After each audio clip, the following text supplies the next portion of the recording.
கல்லூரியிலையும் பள்ளியிலையும் படிக்கும்போது நாம் வெறும் பாடத்தை மட்டும் கற்றுக்கிட்டா போதாது, வாழ்க்கை திறன்களையும் கற்றுக்கணும் அப்படிங்கிற ஒரு கருத்து இன்னைக்கு நிலவி வருது. எவ்வளவுதான் மார்க் வாங்கினாலும், எவ்வளவு பதக்கங்கள் வாங்கினாலும், வாழ்க்கை திறன்கள், அந்த லைஃப் ஸ்கில்ஸை கற்றுக்கலன்னா ஒருத்தருடைய லைஃப் வேஸ்ட்டாக போயிடும். ரொம்ப எளிதில் அவங்க உணர்ச்சி வசப்படுவாங்க. அப்புறம் பார்த்தீங்கன்னா ரொம்ப சென்சிட்டிவ்னு நினச்சிக்கிட்டு எதுக்கெடுத்தாலும் அழுவாங்க, எதுக்கெடுத்தாலும் மனசு உடைஞ்சு போயிடுவாங்க. எந்த பிரச்சனையும் அவங்களால தீர்க்க முடியாது. அப்புறம் அப்படியே குழம்பி போய் உட்காந்துருப்பாங்க. நல்ல மார்க் வாங்கியிருப்பாங்க, ஆனால் வேலையில் அவங்க ஃபெயில்யூராக இருப்பாங்க. இதெல்லாம் வாழ்க்கை திறன்களை கற்றுக்காததுனால விளையக்கூடிய ஒன்று. இந்த வாழ்க்கை திறன்கள் நிறையா இருக்குது. அதில் ரொம்ப முக்கியமான ஒன்று டெசிஷன் மேக்கிங். இந்த டெசிஷன் மேக்கிங்கோட தொடர்புடையது ப்ராப்ளம் சால்விங். டெசிஷன் மேக்கிங்னா முடிவெடுத்தல், இன்னொன்று பிரச்சனைகளை தீர்த்தல்.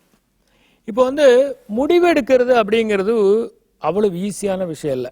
சின்ன விஷயத்துக்கே பல பேரால் முடிவெடுக்க முடியாது.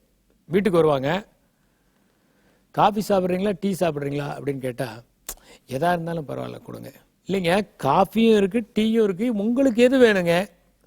இல்லை எதா இருந்தாலும் கொடுங்க, பரவாயில்ல, காஃபி இருந்தாலும் கொடுங்க, எது உங்களுக்கு சிரமம் இல்லையோ அதை கொடுங்க. இப்படி ஒரு பதில் வரும். இது என்னன்னா உங்களுக்கு முடிவெடுக்க முடியாதனால. சில பேர் என்ன சொல்லுவாங்கன்னா, எது உங்களுக்கு எது பிடிக்குமோ அதை கொடுங்க. இது அடுத்தது. இதெல்லாம் என்னன்னாக்க முடிவெடுக்க முடியாத ஒரு நிலையை வெளிப்படுத்துகிற வாசகங்கள். சில பேர் துணி கடைக்கு போவாங்க, அவங்களால துணி கூட எடுக்க முடியாது.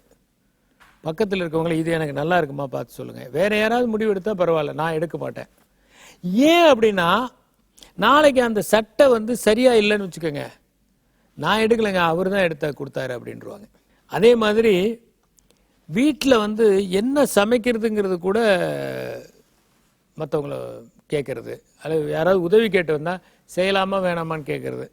நாம் ஒன்று சொல்லிட்டோன்னா அதை செஞ்சுட்டு அதில் ஏதாவது நெகட்டிவ் ஃபீட்பேக் வந்துச்சுன்னா, நீங்கள் சொன்னதை செஞ்சதுனால தான் அப்படின்னு சொல்லக்கூடியவங்க இருக்காங்க. இது மாதிரி அலுவலகத்தில் எல்லா இடங்களையும் நீங்கள் பார்க்கலாம். முடிவே எடுக்காமல் பேசாமல் இருப்பாங்க. அவங்களுக்கு ஒன்றும் தெரியாதுன்னு இல்லை, அவங்க வேணும்ட்டு தான் முடிவை அவாய்ட் பண்ணுறாங்க. ஆனால் இந்த மாதிரி இருக்கிறவங்க ஒரு நிறுவனத்தில் இருந்தால் என்ன ஆகும்? அந்த நிறுவனம் நொண்டும்.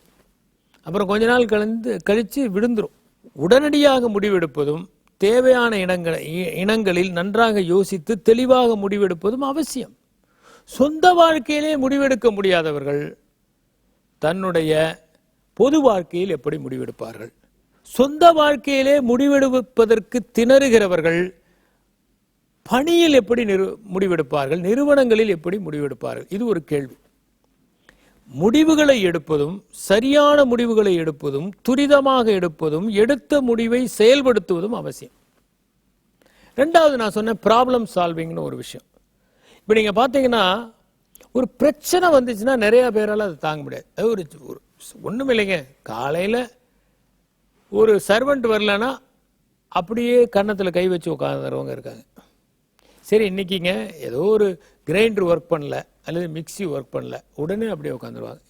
ஏன்னா அவங்களுக்கு அந்த பிரச்சனையை தீர்க்கிறதுக்கே வழி தெரியறதில்லை.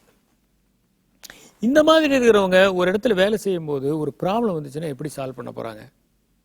திடீர்னு தொழிலாளர்கள் ஸ்ட்ரைக் பண்றாங்க, அதை எப்படி சால்வ் பண்ண போறாங்க? அந்த ப்ராப்ளத்தை எப்படி சால்வ் பண்ண போறாங்க? எவ்வளவு வேகமாக அதை தீர்க்கிறோமோ அவ்வளவு நல்லது அந்த நிர்வாகத்திற்கு. அதை எப்படி நம்ம சால்வ் பண்ண போறோம்? ப்ராப்ளம் சால்விங்கிறது ரொம்ப முக்கியமான ஒரு விஷயம். நான் சொன்ன முடிவெடுக்கிறதுங்கிறதுலையே முதல்ல ப்ராப்ளம் என்னன்னு ஐடென்டிஃபை பண்ணணும். அதையே ஐடென்டிஃபை பண்ணலன்னா எப்படி நம்ம முடிவெடுக்க முடியும்? முதல்ல என்ன ப்ராப்ளம் அப்படிங்கிறத ஐடென்டிஃபை பண்றது தான் நுண்ணறிவு, அதுதான் இன்டெலிஜென்ட் ஆக்டிவிட்டி. ரெண்டாவது, சரி ப்ராப்ளத்தை ஐடென்டிஃபை பண்ணிட்டோம், இதுதான் என் பிரச்சனை, இந்த பிரச்சனையை எப்படி தீர்க்கலாம்? டெய்லி எம்ப்ளாயீஸ் லேட்டாக வராங்க, டீ சாப்பிட போனவங்க எல்லாம் லேட்டாக வராங்க, இது ஒரு பிரச்சனை. சரி, ஏன் லேட்டாக வராங்க? 10 நிமிஷம் தான் பிரேக் கொடுக்குறோம், ஆனால் 40 நிமிஷம் கழிச்சு வராங்களே, என்ன காரணம்? எல்லாருக்கும் நீங்கள் மெமோ கொடுங்க அப்படின்னா அத்தனை பேருக்கும் மெமோ கொடுக்குறது, 1000 பேருக்கும் மெமோ கொடுத்தா என்ன ஆகுறது? 1000 பேருக்கும் மெமோ கொடுக்கறதுக்கே 10 நாள் ஆகும்.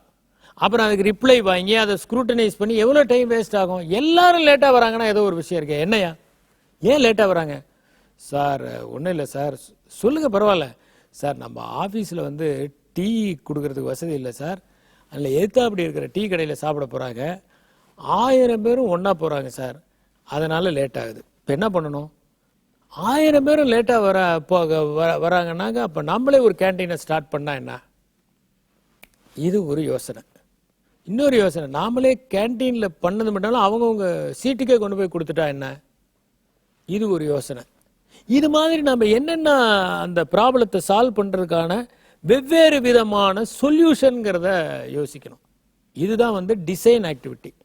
அதுக்கப்புறம் அதில் எது பெஸ்ட் சொல்யூஷன் தேர்ந்தெடுக்கிறது தான் சாய்ஸ் ஆக்டிவிட்டி. இப்படி முடிவெடுப்பது மிகவும் முக்கியம். ஆகவே சின்ன குழந்தையா இருக்கும் போதே நம்ம முடிவெடுக்கிறதுக்கு பழக்கணும். அதுங்களை கூட்டிகிட்டு போய் உனக்கு வேண்டிய ட்ரெஸ்ஸை நீ எடுத்துக்க, உனக்கு வேண்டிய ஃபுட்டை நீ ஆர்டர் பண்ணி சாப்பிடு, உனக்கு வேண்டிய பொருளை நீ வாங்கிக்க.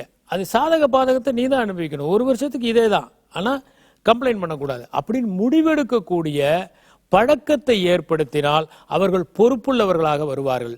அவர்களுக்காக நாமே முடிவெடுத்தால், அவர்களுடைய பொறுப்புகளை நாமே சுமந்து கொண்டால் நாம் பொதி சுமப்பவர்களாக இருப்போம்.